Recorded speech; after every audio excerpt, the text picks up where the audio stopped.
네, 안녕하세요. 먼저 전송환 센터장님 좋은 인사 말씀 감사합니다. 그리고 사회자님의 소개도 감사합니다.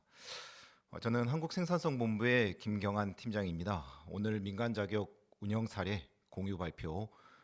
사실 저의 직속 리더인 김준석 센터장께서 와서 설명을 해드릴 예정이었지만 연말에 너무 일정이 바빠서 제가 대신 여러분께 말씀을 드리게 됐습니다. 오늘 이제 참석하신 분들을 환영드리고요. 아울러서 지금 한 2시 5분 정도 돼서 식곤증이 오는 시간입니다. 예, 제가 약간 졸립게 생겼는데 또 온라인 라이브로 보시느라 집중도가 떨어지실 수도 있는데 그렇지만 최대한 제가 본 내용에 대해서 잘 구조화해서 여러분께 설명을 드리겠습니다. 여러분께서 40분간 저와 함께 경청해 주시면 분명히 얻어가시는 게 있을 겁니다. 예, 먼저 사전 고지사항에 대해서 좀 말씀을 드리겠습니다. 본 발표 자료는 민간 자격 운영 사례에 대해서 발표자 개인의 의견을 기준으로 해서 참고 자료를 드리는 겁니다. 그러므로 연수의 주체인 교육부나 주관인 직업능력연구원 그리고 발표자 소속 기관인 한국생산성본부의 공식적인 의견을 대변하지 않습니다. 따라서 업무 수행 결과에 대한 법적 책임의 소재로 본 자료가 작용할 수가 없습니다. 아울러 추후에 각 기관에서 참고 자료로 볼 수 있도록 최대한 문구를 상세하게 기재를 했어 여러분께서 나중에 자료의 일부를 보실 수 있겠습니다만 이건 저작권법에 의거해서 출처를 명기를 해주시기 바랍니다. 제가 근무하고 있는 것은 한국생산성본부 자격인증본부입니다. 한국생산성본부는 산업계의 생산성 향상을 위해서 1957년에 설립된 국내 최초의 컨설팅 기업이자 국내 최고의 산업교육기관입니다. 국가, 기업, 개인의 생산성 향상을 위한 생산성 연구조사, 컨설팅 지수조사, 맞춤형 교육, 자격인증 사업으로 우리 사회에 기여하고 있습니다. 함께 행복한 세상 그리고 보다 행복한 대한민국을 위해서 국민 경제 발전에 이바지하고자 노력하는 기관이 한국생산성본부입니다. 오늘 내용은 저희 한국생산성본부의 안한계 회장님의 CEO 메시지를 기관 소개를 대신해서 전달해 드렸습니다. 그 안에서 제가 근무하고 있는 것은 왼쪽을 보시면 크게 6개 종목의 국가공인 자격을 개발해서 또 개발, 기획해서 공인화하는 내용을 바탕으로 해서 2, 3년 주기로 주요한 업무들을 이제 수행을 해왔습니다. 가운데 보시면 이제 부가 프로젝트로서 여러 산업 도메인별로 그런 일들을 도와드렸는데 특히 이제 최근에 보신 이제 서비스 경영이나 AI 자격 등을 산업 도메인별로 확산하는 그런 일들을 해왔습니다. 우측에 보시면 이제 기타 레퍼런스인데 직업능력연구원 크리벳에서 오늘 이제 3번째 이제 발표를 하게 됐고요. 이걸 비롯해서 여러 기관들과 함께 협업하고 있습니다. 요컨대 이제 체계의 신뢰성과 사회적 활용도를 동시에 갖춘 기획을 개발, 기획하고 확산하는 일을 제 소명으로 수행해 왔습니다. 오늘 연수에 참여하신 민간 자격 관리자분들께 사례 발표를 드리게 돼서 깊이 영광이고요. 그리고 환영합니다. 논의의 배경입니다. 시작해 보겠습니다. 올해 3, 4분기 말 기준으로 해서 PQI 데이터 기준으로 보시면 민간 자격은 총 51,670개, 공인 민간 자격은 95개가 있습니다. 즉 0.02%에 해당하는 공인 민간 자격에 대해서는 본 세미나에서 주제 바뀝니다. 공인 민간 자격은 기존에도 이제 엄정한 기준을 거쳐서 그리고 매년 지도 점검을 받으시기 때문에 본 세미나는 민간 등록 자격을 대상으로 그 범위와 수준에서 진행을 하겠습니다. 제가 이제 직능위원회에서 요청받은 공지된 발표 주제는 자격 검정의 계획 수립, 출제 검정 사후 업무, 그리고 상시 관리 및 유의 사항입니다. 그런데 이 내용은 이제 PQI 정보마당에서 대부분의 정보가 사실 제공되고 있습니다. 지금 보시는 3개 자료를 제가 이름을 올려놨는데 최근에 3개 자료만 보더라도 여러분께서 민간 자격을 운영함에 있어서는 거의 99% 정도의 자료를 획득하실 수가 있을 겁니다. 그런데 좀 더 제가 문제의식을 갖고 오늘 접근한 건 이겁니다. 일부의 잘못된 민간 자격의 사례가 전체가 호도되는 상황도 발생하고 있습니다. 예를 들자면 지나치게 쉽게 한두 시간 만에 합격을 하거나 고액의 비용을 요구하는 부정적인 사례들이 언론에도 나오는 상황입니다. 심지어는 어떤 이제 중부부처의 공무원 분께서는 저에게 정기적인 문항 출제를 해야 된다는 사실 자체를 모르는 경우도 존재한다라고 고민을 토로하기도 했습니다. 그래서 저희가 봤을 땐 등록 민간 자격 제도 자체에 대한 사회적 의문으로 번지지 않도록 우리가 민간 자격 관리자 스스로가 자율적인 가이드라인을 설정해야 되는 시점이다라고 보고 있습니다. 이러한 문제의식을 바탕으로 세미나의 주제를 좀 더 지속 가능성의 관점에서 재해석해 봤습니다. 지속 가능한 등록 민간 자격 제도를 위한 자격 운영 기관들이 어떤 걸 관리를 해야 되겠느냐를 놓고 봤을 때 ESG 지속 가능 요소를 도입을 해서 크게 세 가지로 이제 ESG라는 환경 사회 지배 구조의 그 ESG 내용을 음차해서 제가 재해석한 내용입니다. 출제 감수 채점의 본원적인 프로세스의 에센스, 그리고 교육과 노동을 연결하는 가교로서의 자격의 본원적인 기능을 회복하는 소셜 임팩트, 마지막으로 시행 운영 IT 검정 계획 근간에 수립을 하는 거버넌스, 이 세 가지로 제가 주제를 구조화해서 여러분께 설명을 해드려 보겠습니다. 이를 통해서 민간 자격 관리 운영의 ESG 포인트를 제시해드리고자 합니다. 세미나 이후에 여러분께서 수탁자의 의무 의식을 환기했으면 좋겠고요. 아울러서 적정한 업무 범위와 수준에 대해서도 감을 잡기를 바라고, 끝으로 기존에 잘 운영해 오신 기관들은 추후에 민간 자격 공인심사에도 어떤 임플리케이션을 얻어가시길 희망합니다. 직능위원회에서 잘 가이드해 주신 기존의 내용들을 살펴보면 민간 자격의 신규 공인 신청 편람입니다.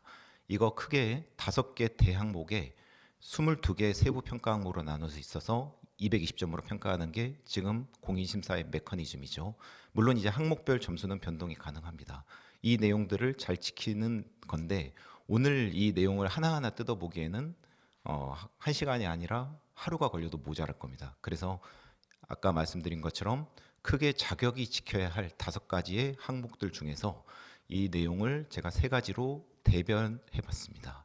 먼저 출제 채점의 신뢰성을 중심으로 해서 본원적인 프로세스의 에센스, 두 번째로는 자격 취득의 활용도와 자격 체계의 적합성을 중심으로 하는 소셜 임팩트 부분, 마지막으로 시행 운영의 공정성을 중심으로 한 거버넌스에 대한 부분, 이렇게 ESG 3가지로 민간 자격의 운영을 재해석해서 여러분께 설명드리겠습니다. 그래서 먼저 이제 논의의 배경과 핵심 논제를 말씀을 드렸고, 이어서 2부, 3부, 4부에는 각 주제에 대해서 기준에 되는 내용, 아울러 저희가 운영하고 있는 사례 2가지로 나눠서 말씀을 드려볼게요. 그럼 먼저 2부 에센스에 대한 부분입니다. 출제감수 채점에 있어서는 신뢰성의 가치가 가장 중요하죠. 동 항목에 대해서 제시된 PQI의 내용을 분석을 해보면 자격관리 운영 규정을 게시해 놓은 샘플입니다. 이미 여러분께서 많이 보셨던 내용일 겁니다. 아울러 신규 공인 신청 편람에도 출제 기준, 문제의 적절성, 출제 절차 및 보완, 채점 기준 및 절차, 채점 관리, 이 5개 항목에 대해서 민간 자격 운영자가 보존해야 되는 자료들, 아울러서 공인심사 시에 어떤 걸 확인, 검토, 평가하는지에 대해 상세하게 PQI에 안내가 되어 있습니다. 저희 KPC의 사례를 한번 예시를 들어드리면, 먼저 이제 출제감수위원회 공모 보시면 지금 현 시점에 올라와 있는 내용들입니다. 11월 2일부터 11월 30일까지 저희가 운영하고 있는 주요 6개 자격에 대해서 모집 안내, 위촉 기준, 제출 서류, 참고 사항 등에 대해서 상세하게 기재가 되어 있습니다.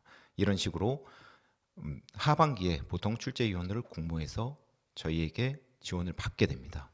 혹시 여기 보시는 분들 중에서도 교육계 전문가나 산업계 전문가들이 이 분야에 본인이 조예가 있다라고 생각하시면 저희 KPC 자격 홈페이지를 참고해 주시면 좋겠습니다. 이렇게 공모가 되신 분들은 출제 감수 채점 위원 단으로 위촉이 됩니다. 그건 보통 이제 연초에 하게 되는데, 오른쪽에 보시는 게 이제 출제 위원입니다. 예를 들어 SMS 서비스 경영 자격의 경우에는 A, B, C 각 모듈별로 과목별로 출제 위원들이 7, 8명씩이 들어가 있습니다. 기본적으로 각 과목별로는 5, 6명씩이 들어가야 됩니다. 그리고 이 원문항 출제, 원출제 문항을 감수하는 감수위원들이 왼쪽에 보시면 2명씩 각 과목별로 되어 있습니다. 이건 복수로 돼서 혹시 결혼이 됐을 때 벌충할 수 있도록 하는 내용이죠. 그래서 여기서 중요한 건 뭐냐면 출제위원하고 감수위원은 겹치면 안 됩니다. 중이 제 머리를 깎을 수가 없잖아요. 그리고 마지막으로 채점위원도 각 과목별로 3명씩 돼 있는 게 가장 기본 포메이션입니다. 이렇게 해서 문제들이 다 출제되고 실제 시험장으로 나감에 있어서는 시험 문제 보완, 출제 보완이라는 게 중요하겠죠. PBT 케이스와 CBT 케이스를 나눠서 제가 설명을 드려보면 시험지가 인쇄된 다음에 문답지 분류 봉인, 고사실별로 봉인, 아울러 시험장 단위의 포장, 그렇게 3차의 밀봉을 거친 다음에 상황실에서 문답지를 인수하는 걸로 전개가 됩니다. 이때 총 감독이 상황실에서 총 감독이 고사실별로, 고사장별로 이걸 넘겨받을 때 인수인계라는 절차를 거치게 되는 거죠. 문답지 운송이라고 하는 건 현금 수송 차량을 이용을 합니다. CBT 케이스를 보면 문제를 보관하고 배포하고 시험 시행하고 마지막으로 채점 및 성적 처리하는 각 절차인데 그때 문제 보관, 배포, 보완 그리고 시험 시행에 있어서 통합적인 CBT 프로그램을 통한 시행 아울러 끝냈을 때 채점 처리는 자동화된 채점으로 개별 문항별로 난이도 변별도를 분석하고 이게 성적 사정으로 이어지는 절차 등이 일관되게 운영하게 됩니다. 이 2가지 케이스를 보면 감을 오실 수가 있는데 참고로 이 자료 자체는 저희가 2014년에서 2016년까지를 운영했던 프랙티스고요. 현재는 10년 정도가 지나서 한 2단계 정도가 업그레이드 돼 있습니다. 지금 민간 자격 수준에서는 지금 보시는 이 내용만 충분히 적용해도 성공적인 관리 운영이 가능할 거라고 저는 생각합니다. 그럼 2번째 주제로 넘어가고 있습니다. 지금 한 40% 정도 와 있고요. 한번 근원적인 질문을 한번 던져보죠. 여러분 자격은 왜 필요합니까? 우리 사회에 왜 자격은 필요할까요? 이 질문에 대해서 물론 여러분께서 저와 마찬가지로 주말마다 그리고 저희 동료들도 주말이 없습니다. 사실 주말에 나와서 이 시험을 운영하고 그 시험의 보안을 지키기 위해서 때로는 철야 인쇄도 하죠. 그런 고생을 거쳐서 여러분께서 자격을 운영하시는 것을 잘 알고 있습니다. 저희 생산성본부 또한 마찬가지입니다. 그런데 이렇게 운영하는 자격에 대해서 어떤 분들은 제가 예전에 자격을 개발하고 연구조사할 때 그런 전문가 인터뷰를 해보면 어떤 분들은 자격은 필요하가 아니냐, 필요하기다 라는 표현까지도 썼었습니다. 왜냐하면 시험 없는 세상에 사는 게 좋겠는데 그런데 자격이라는 게 있어야 그 평가라는 게 가능하니까 라고 저에게 이제 말씀하신 교수님도 계시긴 했습니다. 과연 그럴까요? 저는 그렇지 않다고 생각합니다. 저희가 자격의 개념을 한번 살펴보면 어떤 임무를 맡거나 일을 하는 데 필요한 조건입니다. 또한 자격기본법에는 직무 수행에 필요한 KSA의 습득 정도를 일정한 기준 절차에 따라 평가 인정하는 것을 말합니다. OECD에서도 개인이 획득한 지식과 자질을 공식적이고 형식적으로 확인한 결과라고 자격을 정의하고 있습니다. 그래서 자격이라는 것은 아까 전성환 센터장님께서도 말씀하셨다시피 교육과 노동을 연결하는 기본적인 기능이고 또한 여러분이 알고 계시는 것처럼 학력 중심 사회에서 능력 중심 사회로 나가기 위해서 학력과 경력과 마찬가지로 근로자가 가지고 있는 인적 자원을 객관적이고 신뢰성 있게 평가해 주는 신호 기제입니다. 그렇기 때문에 인적 자원의 평가의 기준이고 직업 능력의 증빙이 되는 겁니다. 이게 자격의 기본적인 기능입니다. 이게 우리나라의 교육개혁위원회 96년도에 인용이 돼서 자격기본법의 제정 및 시행으로 연결된 거죠. 슬라이드에 없는 내용이지만 이때 글로벌 상황은 이렇습니다. 86년에 우루과이 라운드로 인해서 가트 체제가 무너지고 95년부터 WTO 세계무역기구 체제가 출범을 했죠. 그때 당시는 이제 세계 무역에 있어서도 여러 가지로 세계 다자 간의 교류를 추구하는 그러니까 좀 더 자유스럽고 민주스러운 단계로 발전해 나가던 게 글로벌 트렌드입니다. 그렇기 때문에 우리나라에서 당시의 문민정부에서는 1996년에 우리나라의 교육이 정부에서만 하던 걸 민간으로서 위양함으로써 변화되는 산업사회에 보다 능동적이고 빠르게 대처하는 필요가 있다라는 것이 당시 교육위원회에서 나왔던 의제들입니다. 이런 내용들을 바탕으로 해서 자격기본법이 1997년 4월 1일부로 발효됐던 거죠. 그 안에서 여러분과 제가 자격이라고 하는 기능을, 사회적인 기능을 수행하고 있는 겁니다.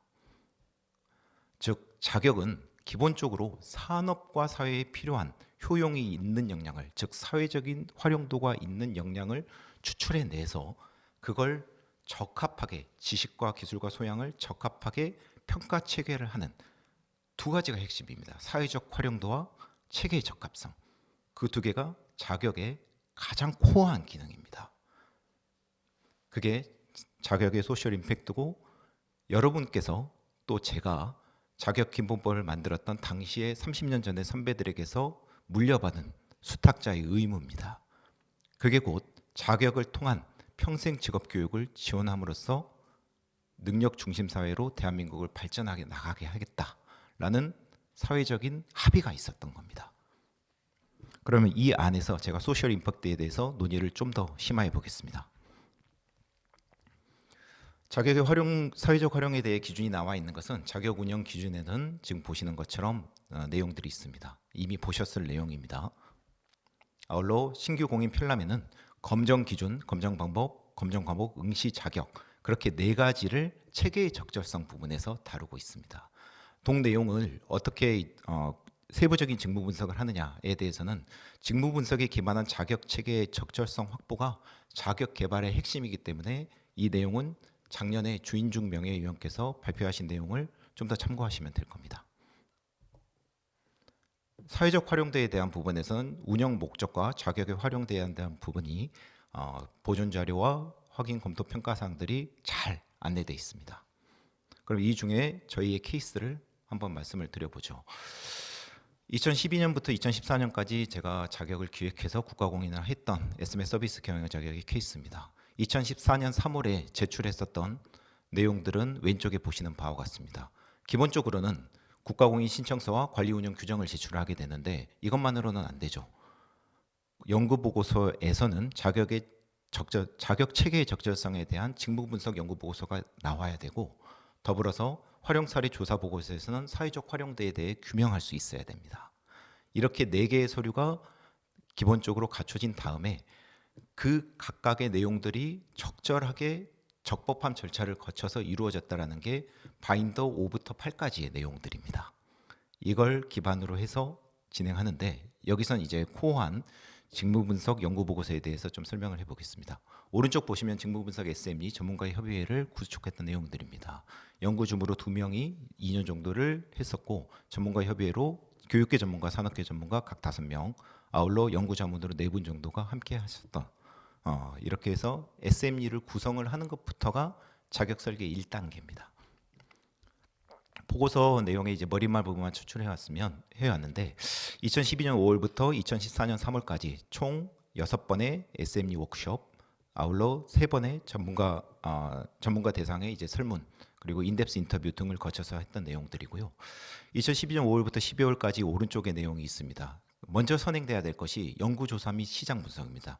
이 자격을 만들었을 때 이게 사회적으로 통용이 될 수 있을 것인가 등의 내용인데, 이게 서비스 경영 분야의 동향 분석이라든지 해외 선진국에서는 어떻게 운영을 하고 있느냐 내용, 아울러 자격 시험이 됐을 때 실제로 이게 활용될 수 있을 것인가라는 걸 산업계하고 교육계 나눠서 수요 조사를 하게 됩니다. 그렇게 해서 자격이 우리나라에 필요한 영역이다라는 게 나오면 그 다음 단계로 진행하는 게 SME 워크숍입니다.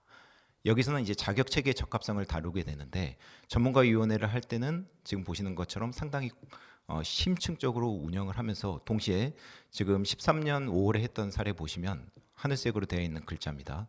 중간에 체계가 나와 있던 내용들을 한 번은 설문조사를 통해서 규명 지지를 받게 됩니다. 이때 설문조사의 이제 대상이 되는 내용은 우리가 알고 있는 데이컴 차트 또는 직무 구조도를 놓고 얘기를 합니다.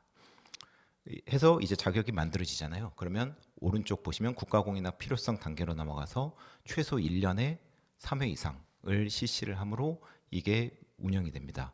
이 단계에서는 이제 정밀도라는 개념이 중요해서 각 모듈별로 적정한 합격률을 가지고 있느냐, 그리고 이게 사회적으로 수요가 있겠느냐라는 걸 증빙하는 단계입니다.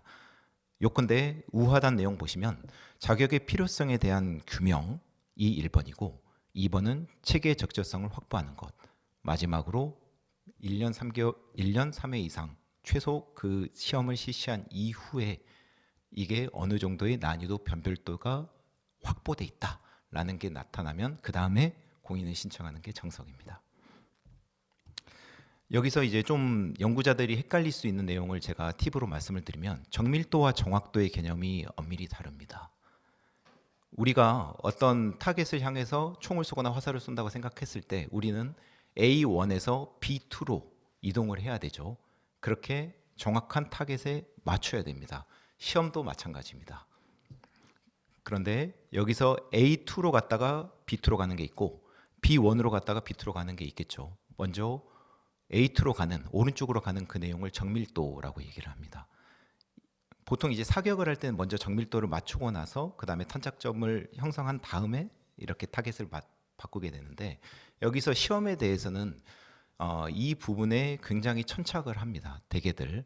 왜냐하면 이 시험이 제대로 됐냐 그러면 문항 단위에서 대부분 보거든요. 그래서 이 문항이 난이도와 변별도가 맞느냐, 또 교정 교열 등을 엄청 열심히 합니다. 그렇게 해서 어떤 문항에 대한 프로토타이핑을 하는 거죠.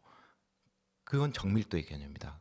근데 그렇게 정밀하게 만들어도 타겟 자체가 바뀌어 버리잖아요. 그러면 그 문항은 크게 효용이 없게 됩니다. 문항 자체의 효용은 있겠지만 자격 체계로서 사회적 활용도를 그 문항이 담보할 수 있느냐는 또 다른 차원이거든요. 그래서 A1에서 저는 B1으로 가는 걸 권합니다. 정밀도보다는 정확성이 더 중심이 되고요.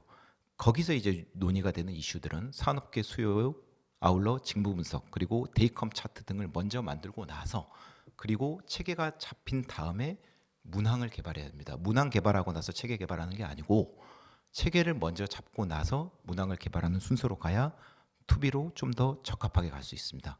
왜냐하면 자격이라는 건 결국은 사회적 활용도, 즉 실무 활용도가 담보되어야 되는 것이기 때문이죠.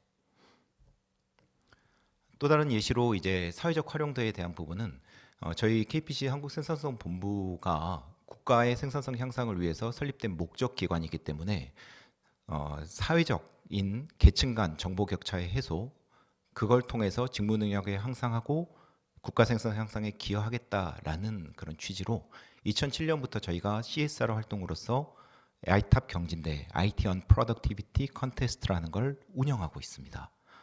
올해 17번째 대회를 하고 있고 장관상 20개가 수여되는 경진대회로서는 우리나라에서 가장 큰 대회입니다. 정부 예산 지원 없이 저희가 저희 예산으로 사회에 환원하고 있습니다. 이 자리를 빌어서 아이탑 경진대회를 오래 운영하고 계시는 최순덕 팀장님 감사합니다.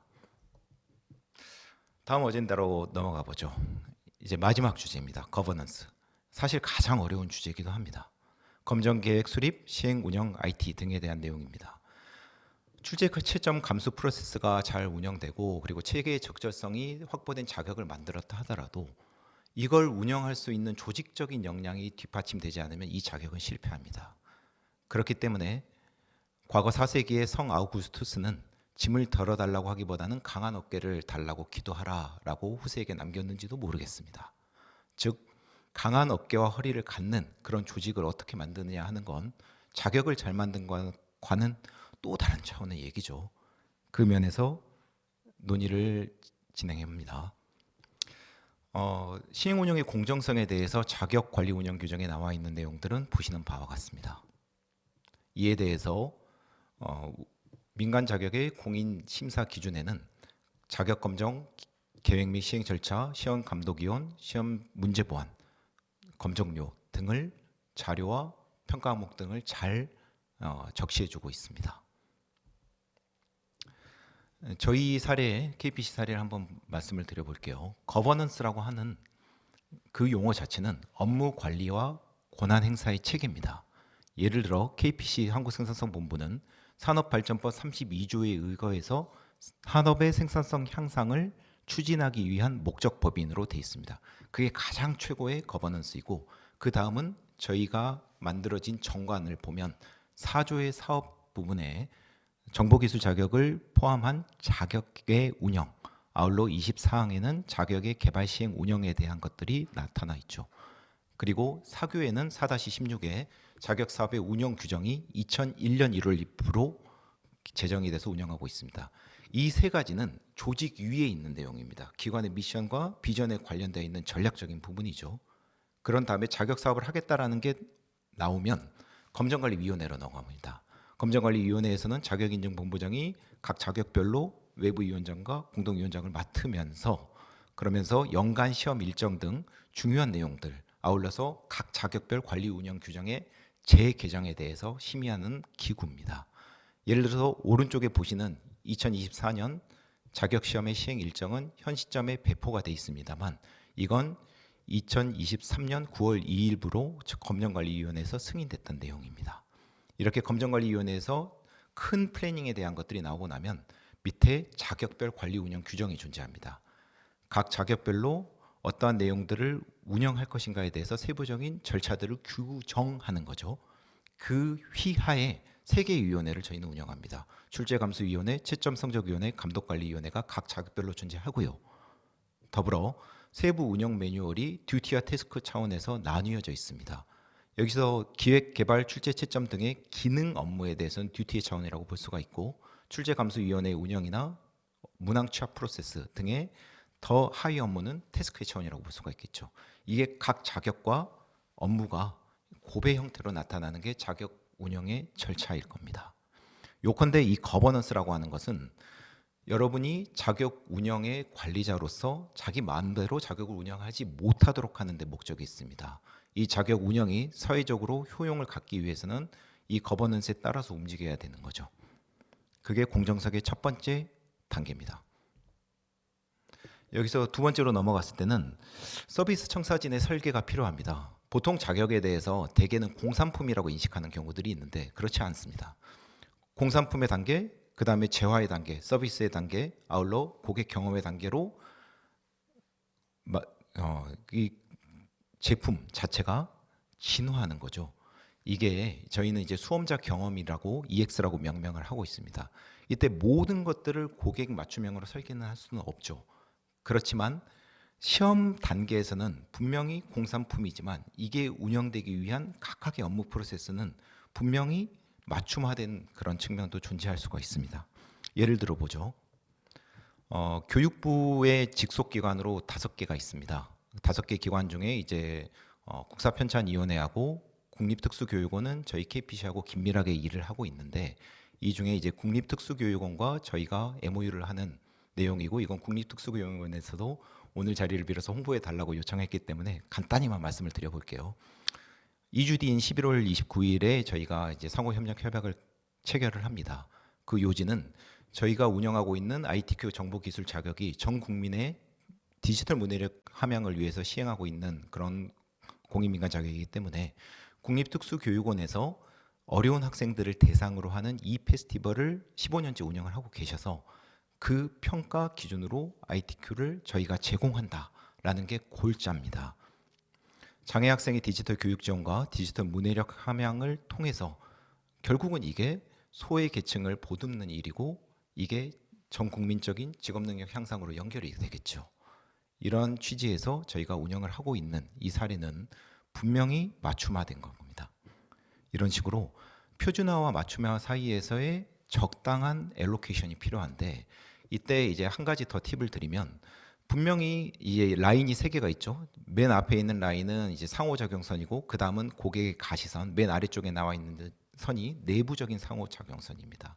이때 고객 접점에서 움직이는 활동과 고객이 전혀 알지 못하는 내부적인 활동들이 분명히 병존해야 됩니다. 이때 서포트 프로세스라고 제가 명명했던 것은 크게 6가지를 예시를 들 수가 있는데 먼저 이제 내부적인 정보 시스템이나 네트워크 장비, 보안 자료실, 콜센터, 보안 인쇄소, 보안 배송업체 등은 수험자 관점에서는 전혀 알 수가 없는 거죠. 그렇지만 엄정한 자격 시험을 운영하기 위해서 저희는 이러한 행위 활동들에게 수억의 예산을 매년 집행하고 있습니다. 예를 좀 더 들어보면 IT 시스템의 구축 사례입니다. K심스라고 해서 저희가 15년째 운영해서 구축하고 있는 내용인데, 글자가 작아서 좀 안 보일 수는 있겠지만 시험 상황실이 있잖아요. 그러면 매년의 시험 상황실이 매 회차별로 각 고사장을 통제하는, 실시간으로 통제하는 그런 모듈입니다.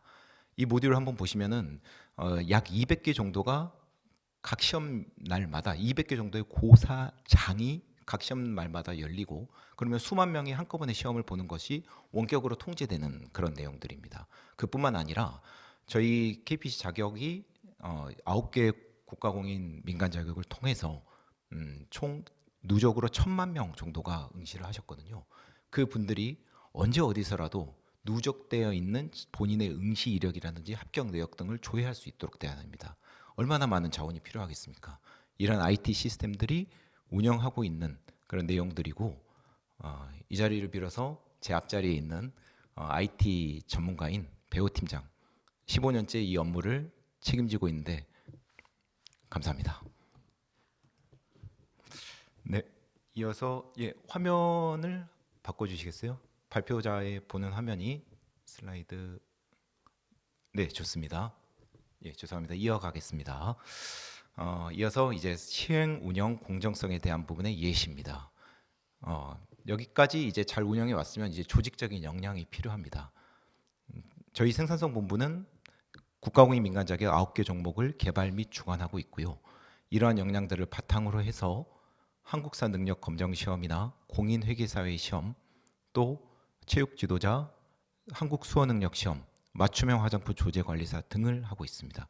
특히 수어 교육이라든지 맞춤형 화장품 등에 대해서는 법에 저희가 지정기관으로 들어가 있습니다. 이런 많은 시험들을 운영하기 위해서 전국적인 시험 수행의 네트워크를 보유하고 있는 게 오른쪽의 내용입니다. 본사의 1본부 2센터에 40명 정도가 근무하고 5개 지역본부에 30명, 28개 지역센터에 다시 80명 해서 약 150명의 전문가들이 있습니다. 이 전문가들이 함께 움직이기 때문에 매 주말마다 이 많은 시험들을 운영할 수가 있습니다. 이게 그 조직도고요. 이 자리를 빌어서 150명의 동료들, 제가 등을 맡기고 있습니다. 감사합니다. 존경합니다. 마지막 부분입니다. 이렇게 왔으면 의문이 있습니다. 사실 이 많은 자원을 들여서 운영한다는 게 쉬운 일이 전혀 아닙니다. 그래서 재원에 대한 부분도 고민하지 않을 수가 없습니다. 좀 가슴 아픈 사실이지만 왼쪽에 있는 부분은 제가 일부러 주관기관하고 자격명을 가리긴 했습니다만 작년 12월에 나와 있는 내용입니다. 응시생이 11만 5천 명에서 6만 3천 명으로 급감하면서 수입이 반토막 났다. 그래서 누적 적자가 20억 원에 달한다라는 내용이 특정 자격에서 나왔던 사례입니다. 이 자격을 운영하는 기관이 전문성이 부족해서 안 된 게 아닙니다. 국내 최고의 대학에서 운영하고 있는 자격입니다. 그렇지만 그만한 인력과 재원이 필요하고 사실 어려운 일이 자격을 운영하는 일입니다. 그렇기 때문에 저희 생산성 본부의 사례가 오른쪽에 나와 있는데, 그걸 돌파하기 위해서 저희는 적정한 자원 배분과 부서 장벽인 사일로를 타파하는 전통을 가지고 있습니다. 즉 장표를 보시면 이제 상위에 있는 연구조사 지수부터 컨설팅, 교육, 자격 시험으로 내려올수록 규모의 경제를 추구하고 대량 생산을 추구하는 체제입니다. 위로 올라갈수록 소비적 속성이 많고 고객별 맞춤으로 가는 거죠. 요컨대 제임스 마치 스탠포드대 경영전략 교수가 얘기했던 것처럼 기업의 지속 성장을 위해서는 자원의 탐색인 익스플로이테이션과 자원의 활용인 익스플로레이션, 그 두 가지가 선순환해야만 합니다. 그게 저희 KPC가 가지고 있는 가장 근원적인 거버넌스입니다. 요컨대 제가 아까 SMAT의 자격 사례를 말씀을 드렸습니다만, 그건 저희가 NCSI라고 하는 유수의 산업계에서 통하는 그런 지수 산출이라는 게 있었고, 거기서 서비스 교육이나 직무 교육 등의 전통을 갖고 있는 기관이기 때문에 그 필터를 거쳐진 전문가들이 자격의 개발에도 함께 참여를 했던 겁니다.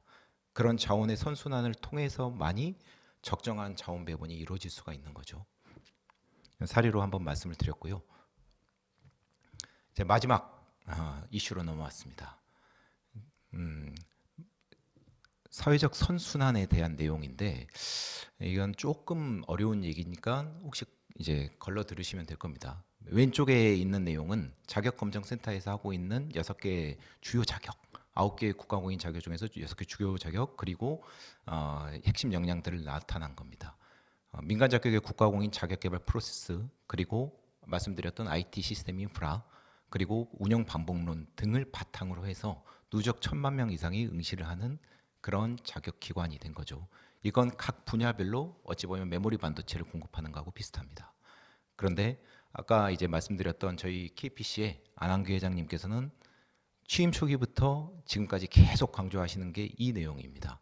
내부적인 공유와 협업 그리고 이 공유와 협업이 KPC 내에서만 머무르는 게 아니라 사회 전체적으로 선순환하기를 저희에게 요청하십니다. 오늘 제가 여기 나온 것도 그 취지 하에 있습니다.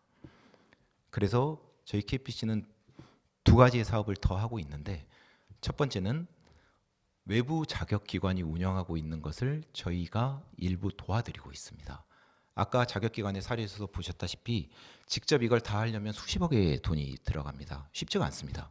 시험 설계, 운영 개발, 운영 시스템 개발, 또 시험 시행, 결과 처리 각각의 영역들은 제대로 하려면 각 업무 기능마다 수억씩의 돈들이 들어가는데 그걸 저희가 가지고 있는 전문 인력과 인프라를 통해서 도와드리고 있는 사례들이 탑sit, 한국사 능력시험, 공인회계사, 연구실 안전관리사, 전력거래사, 수어능력, 맞춤형 화장품 등 여러 국가기관이 저희와 함께하고 계십니다. 이건 어찌 보면은 그 자격기관이 원하는 것을 맞춤형으로 저희가 설계해드리는 파운드리 반도체하고 비슷하다고 볼 수가 있겠습니다.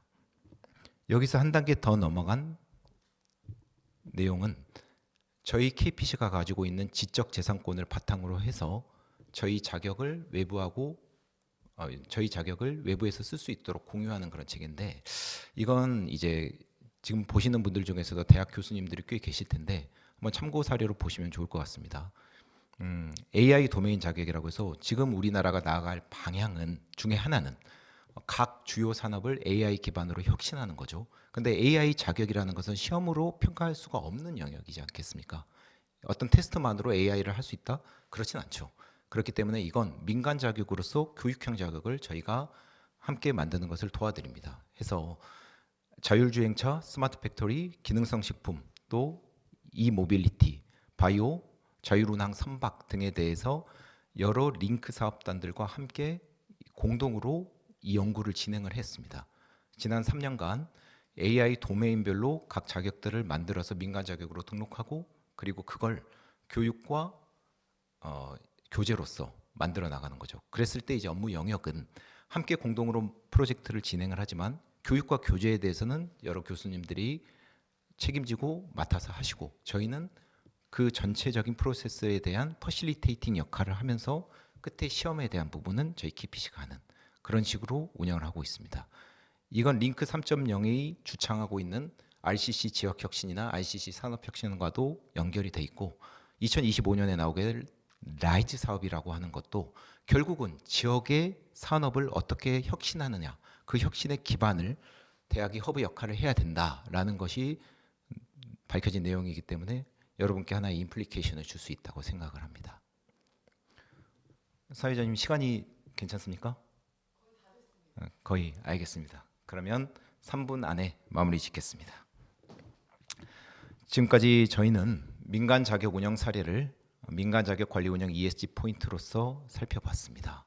5가지의 자격에 갖춰야 될 필수 항목들을 ESG 3가지 항목으로 대별해서 제가 각 사례별로 기준과 케이스들을 설명을 해드렸죠. 여기서 다시 한번 강조하건대 우리 자격하는 사람들이 가져야 될 크레도는 이 자격이 사회적으로 활용이 될 수 있어야 되고 자격 체계가 적합해야 된다.